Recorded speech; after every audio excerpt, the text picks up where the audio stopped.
Living in Virginia, you're in the fast lane on the information superhighway. We've invested $3 billion in Virginia's broadband network to give you one of the fastest internet connection speeds in the world, so you can build relationships, bring new business to our state, and meet the future of education. It's amazing what we can do together. Visit VCTA.com to learn how broadband connects the Commonwealth.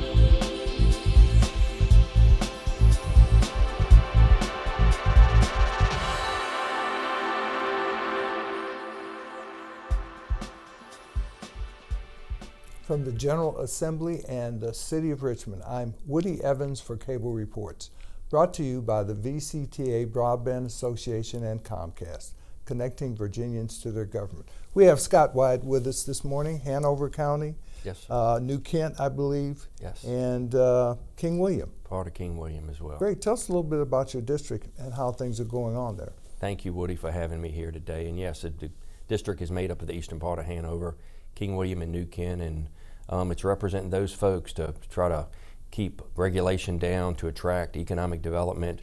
Being the two localities, King William and New Kent, just outside the Richmond region, we see growth continuing, residential growth that is, so attracting businesses there actually offset a lot of those costs that maybe impact of residential development would have to help fund the schools, public safety, those kind of things. So economic development growth is very important to these three counties that I represent. Been here about 3 weeks now. Yeah. Major difference between here and being on the Board of Supervisors in Hanover County, I assume. That's right, 3 weeks, and it seems like more than a month. It's a lot going on. The day starts really early before 7 a.m. and it may be 9 o'clock, and I'm fortunate enough to be able to commute from my residence in Hanover County, commute back and forth. So it's very long days, getting to meet a whole lot of people, hearing a lot of the concerns and a lot of the wishes of the folks that have come by the office, whether it be representatives of certain groups from those localities or just the residents that want to come talk to the legislature and share their concerns and really ideas of how they would like to see Virginia continue to move forward. So keeping taxes low and relieving businesses of unwarranted regulation, I assume, is something that you are still pursuing. Absolutely. Coming from a locality that we boast in Hanover that have the lowest real estate taxes in the Richmond region really helps attract quality economic development projects.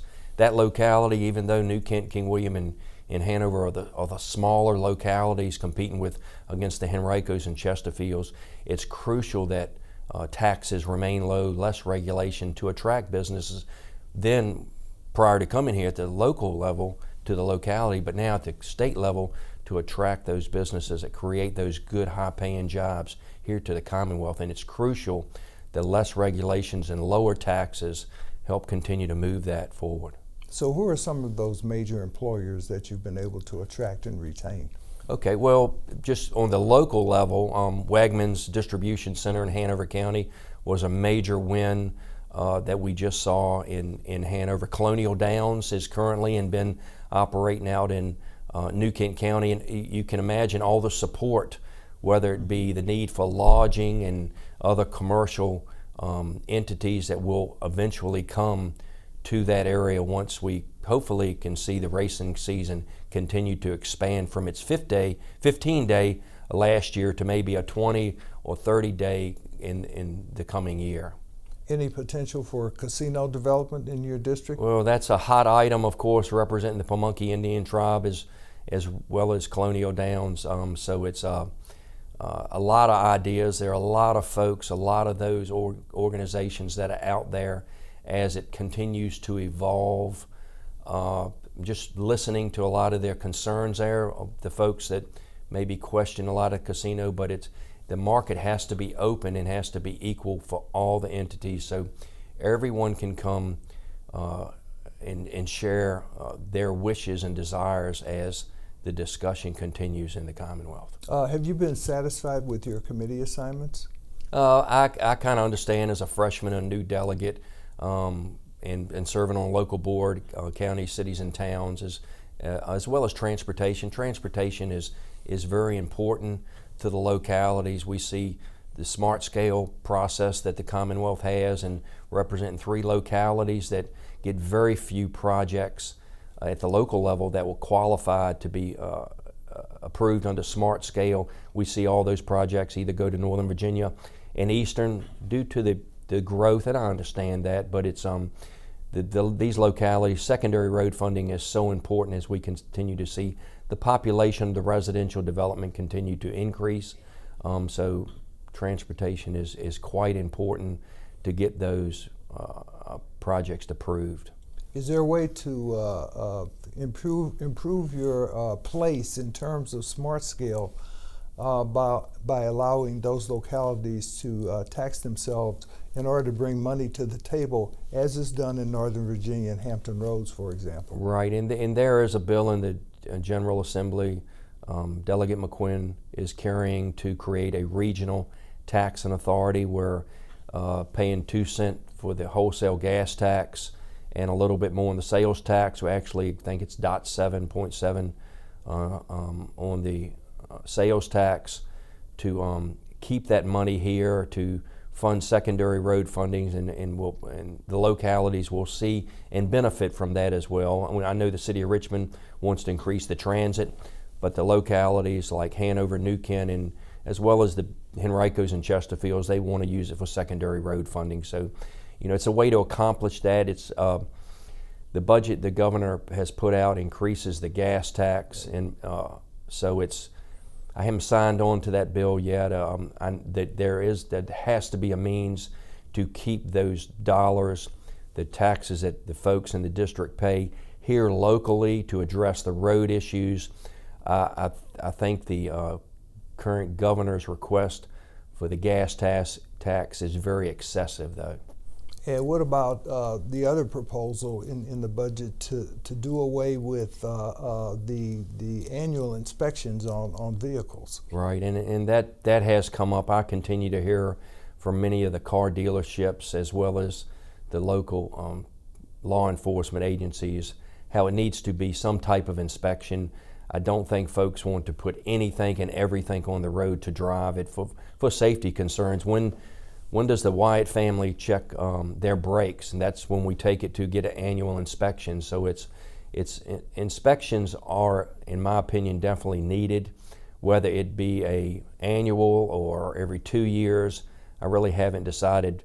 I continue to hear from citizens in the district, but doing away with the inspection does, in my opinion, raise some safety concerns. And I know you're interested in new technologies, and new technologies have a positive and a negative side, especially in terms of drones that are apparently being used to transport drugs to some of our correctional Right, it's institutions. the technology, of course, drones, you see more and more drones around the Commonwealth and in retail stores everywhere you go. So it's a former state police lieutenant colonel who lives in my district and now is working in narcotics with the correctional facilities, shared that with me, what's going on in the correctional facilities. So yes, folks are using every method possible to bring contraband in, whether it be cell phones or drugs, to bring drop into correctional facilities. So hopefully if someone is using a drone to bring in contraband, whether it be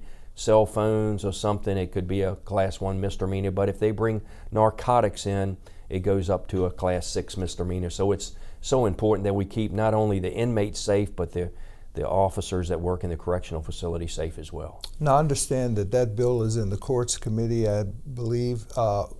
Where does it stand now? Right, well, it was rolled into Barry Knight's bill. He has a drone bill as well. So it's great. I just hope we can get that across the finish line. Now, protecting our firefighters is something that's very important to you. I know there's a story behind some legislation you are pursuing in that regard. Yeah, we introduced legislation, which several other delegates introduced legislation for brain, testicular, and colon cancer being added to the list of those in the firefighter profession that get cancer. Just 2 years ago, 3 years ago, 2017, our assistant chief, Henry Moore, passed away due to very rare form of cancer.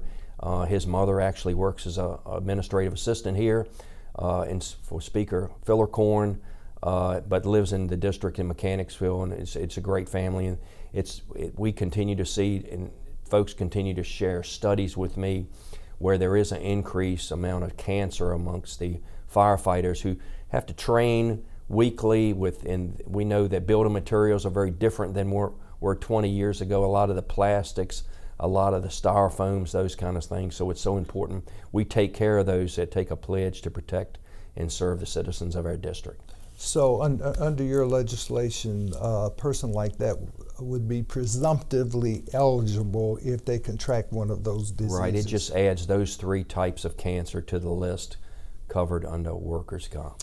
What about public procurement issues, especially of recycled goods? Right, and that's an economic development opportunity for the district. Actually, we know recycling is really big and folks want to recycle. There is a company out of Israel that wants to come to Virginia and create a facility that takes household garbage waste and creates a plastic pellet, UBQ materials, and then can create trash cans, those kind of things. Actually, it's a way to deal with recyclables. That is, the private sector is fixing that, and it's profitable, and we need to welcome those types of businesses into the Commonwealth, and they're considering a facility possibly in the district or maybe east of the district, and possibly considering their headquarters in Hanover County.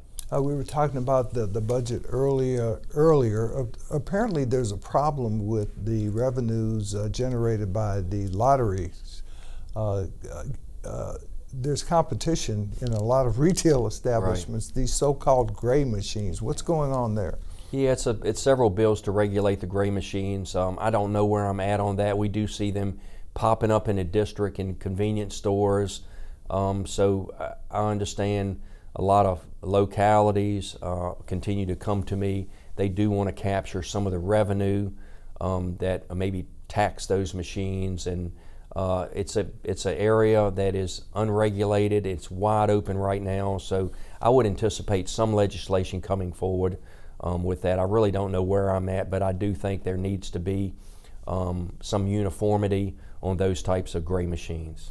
Because it does have a potential adverse impact on funding our schools, right, which would have an adverse impact on localities that you represent. That's right, because we know the lottery was formed. A lot of those dollars go to fund education, and we know those sales are down, whether they say due to competition, because there's so many different avenues of different players in the game now. So that needs to be captured.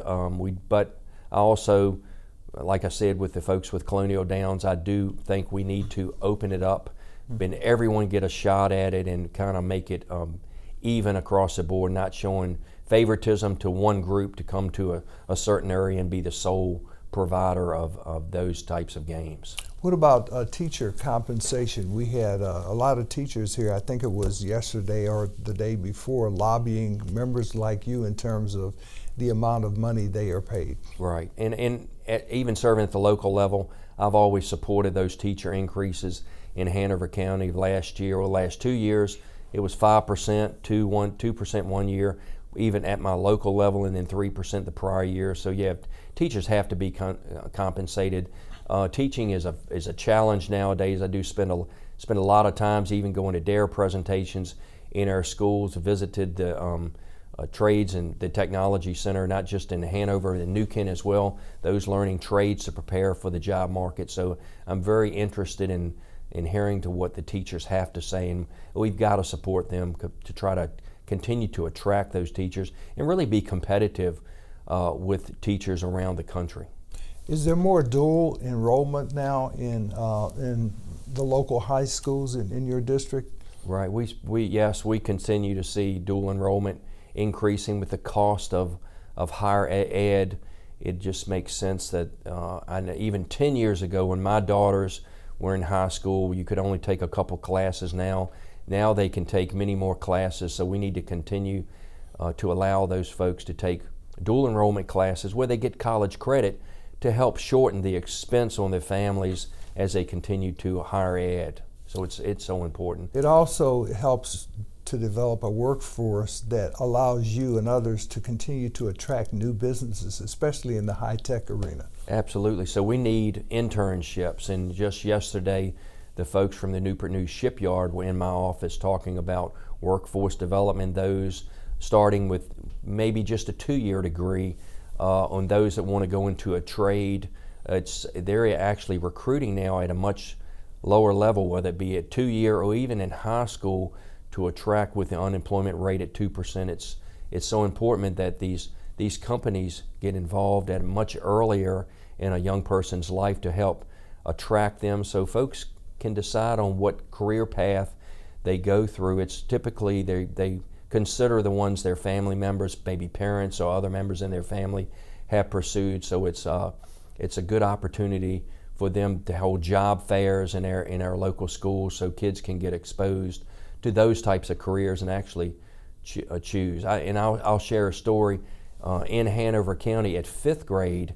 The 5th graders actually tour the Trades and Technology Center, so they can start at that young age to maybe decide what kind of career path they want to go through it. We know they change their mind many times, but we need to give them the opportunity to be exposed to all those different types of careers. Absolutely. Any potential impact from the location of Amazon in Northern Virginia in your community, you think? Well, Hanover does have an Amazon facility, about 600 employees, just off 95 in Lewistown Road. So a small facility there.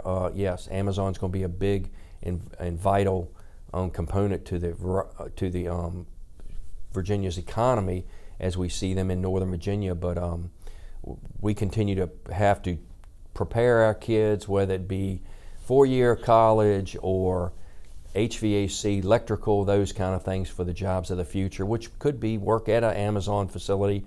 We see more and more products being purchased on Amazon. So their distribution centers, and even with their headquarters here, the distribution center will continue to come through in many locations, I'm sure, around the Commonwealth. Now, what about programs to assist veterans, statewide, but in your district in particular? Right. We have several veterans groups in the district, whether it be a VFW post or American Legion, and we've got to support opportunities for those folks who have taken a pledge to protect us and served, whether it be here or abroad, and when they come home, create programs to get them acclimated in the workforce, as well as benefits. I know our local sheriff's department, law enforcement candidates and local law enforcement are down as they continue to expand law enforcement positions. So they're actually working with the military and seeking those folks out who may be retiring and coming out of the military that want to pursue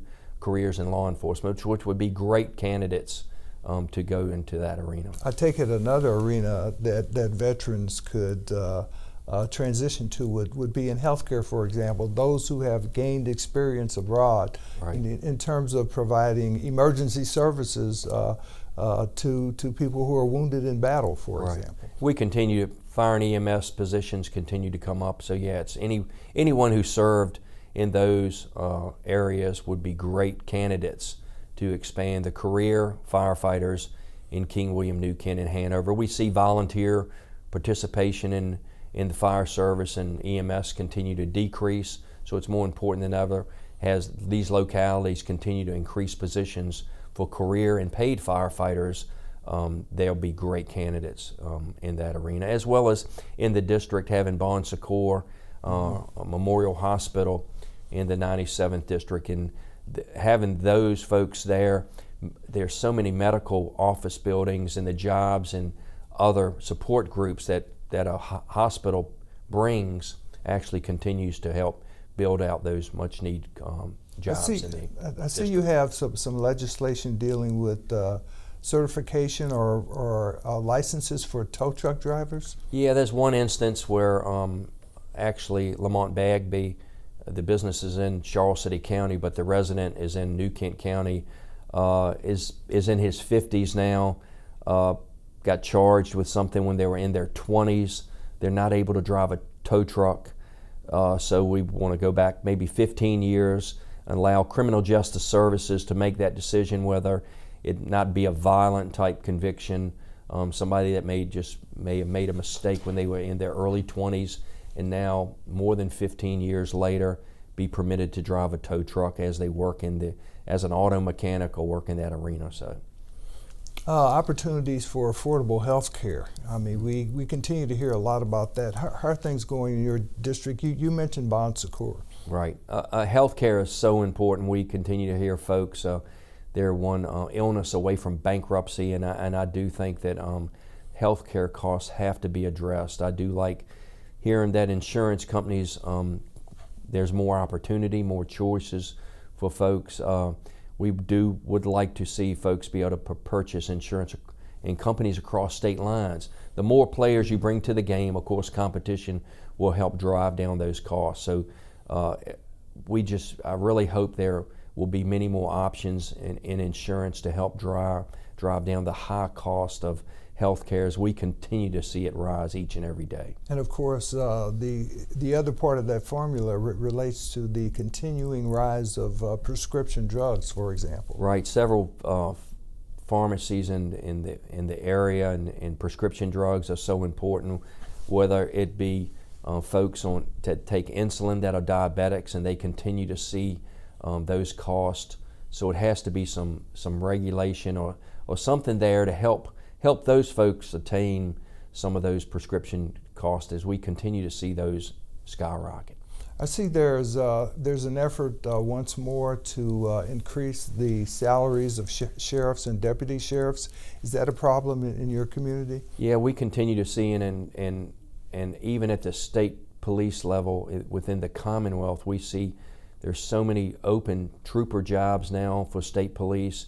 They're 200 to 300 down where they don't have that many. They're pulling just in the 1st Division, which I was fortunate enough to do a ride along just before session, taking the tour there. They have to take troopers off of the streets and off of the roads to work dispatch.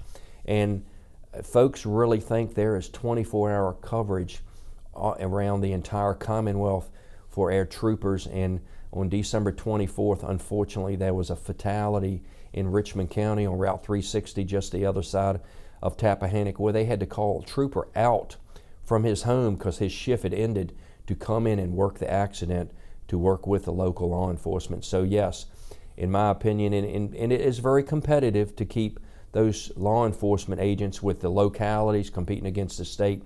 It is very disheartening that the budget that was introduced did not address the need for to increase the salary for our troopers and law enforcement and all public safety around the Commonwealth. And I was shared with me after a committee meeting yesterday from the representative of state police. There are 30 localities around the Commonwealth where they do not have 24-hour coverage for our state police. Their shift ends, there is nobody during the night, and if they would have an incident, they would have to work, they would have to call them out from their house. So I imagine that would be in the more rural areas of the state? Absolutely. But it's so important that we support the law enforcement, those folks that protect and serve and keep us safe on our highways as well as within our cities. At the local level, support our local sheriff's department in the district, whether it be New Kent, Hanover, or King William counties. Now, there are a number of proposals to raise the minimum wage. How would that affect your community?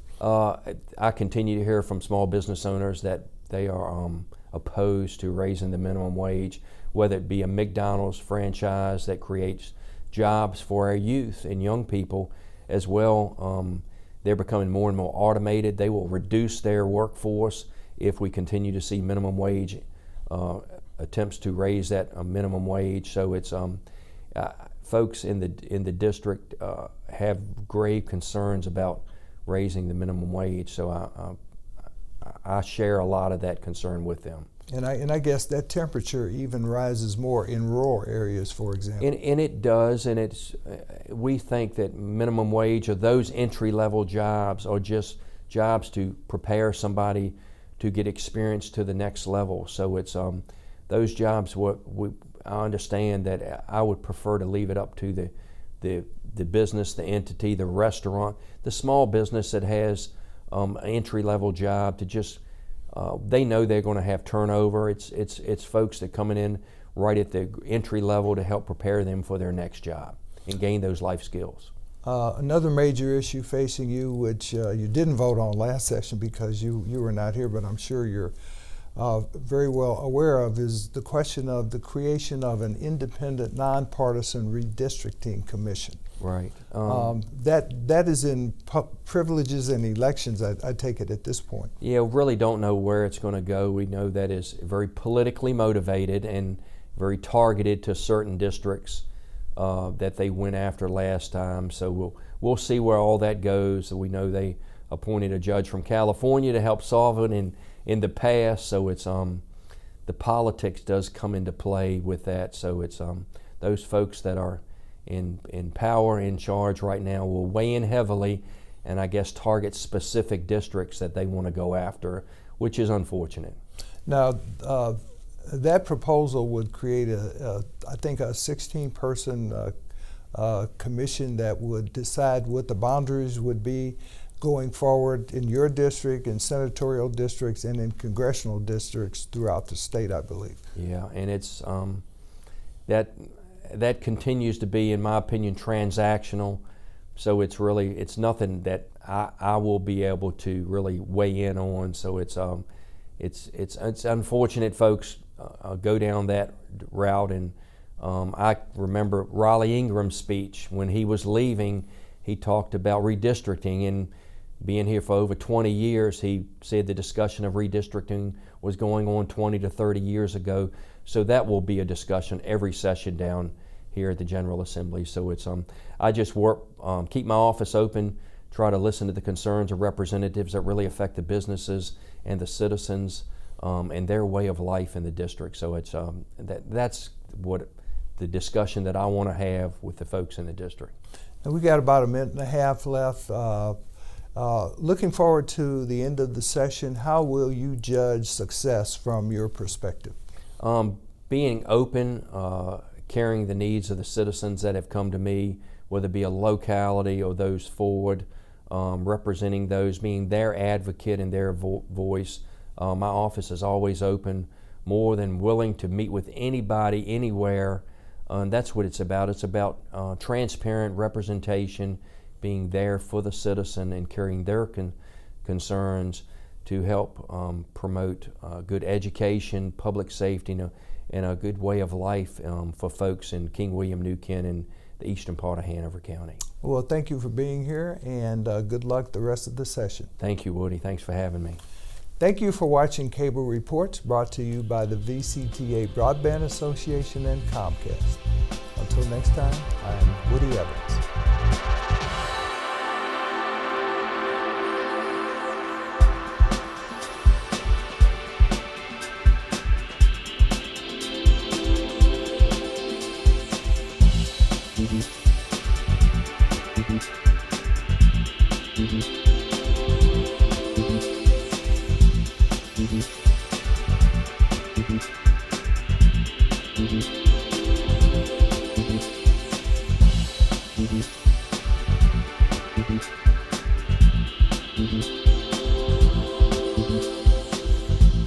Mm-hmm.